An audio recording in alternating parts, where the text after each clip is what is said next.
থেকে বঞ্চিত হয়ে মৃত্যু। সার্বিকভাবে যে কাজগুলো হয়েছে এবং অনেকটা টার্কিত হয়েছে, আপনারা জানেন আর্দোগানের পরে যে একটা বিশাল অংশ ওদের দেশের যারা এই চক্রান্তের সাথে জড়িত ছিল, আর আমাদের বেলায় যারা স্বৈরাচারের সাথে জড়িত ছিল।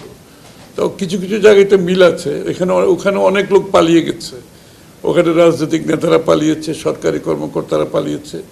তাদের অভিজ্ঞতা বাংলাদেশের আগামী দিনে আমরা কিভাবে এটাকে মোকাবেলা করতে পারি এগুলো আলোচনা হয়েছে, এবং যারা পালিয়ে গেছে তাদেরকে ফেরত আনার ব্যাপারে কী ধরনের ব্যবস্থা নেওয়া উচিত, কী করা উচিত, এগুলো সার্বিকভাবে আলোচনা হয়েছে। এবং ওদের সাথে আমাদের আলোচনাটা অব্যাহত থাকবে, কারণ বিচার ব্যবস্থা ঠিক না থাকলে তো দেশে আর বাকি কিছু ঠিক থাকার কোনো সুযোগ নাই।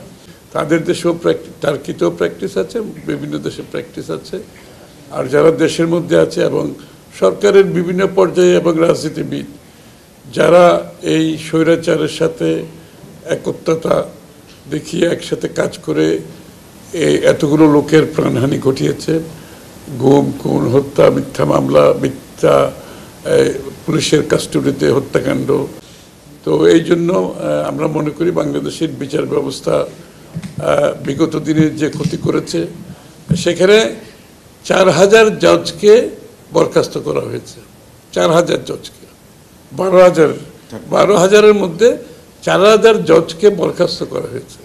1,25,000 কর্মকর্তাকে বরখাস্ত করা হয়েছে। তো বাংলাদেশ সেই এক্সপেরিয়েন্স থেকে আমরা কি করব না করব এটা একটা বোঝার বিষয় আছে। বাংলাদেশের যে ট্রানজিশন, এই যে স্বৈরাচার পালিয়ে যাওয়ার পরে এই অবস্থায় বাংলাদেশের বিচার ব্যবস্থা নিয়ে তাদের আলোচনাটা করেছে মূলত, এবং যারা যারা পালিয়ে গেছে দেশ থেকে তাদের ব্যাপারে আলাপ হয়েছে। তাদেরকে কিভাবে বিচারের আওতায় আনা হয়।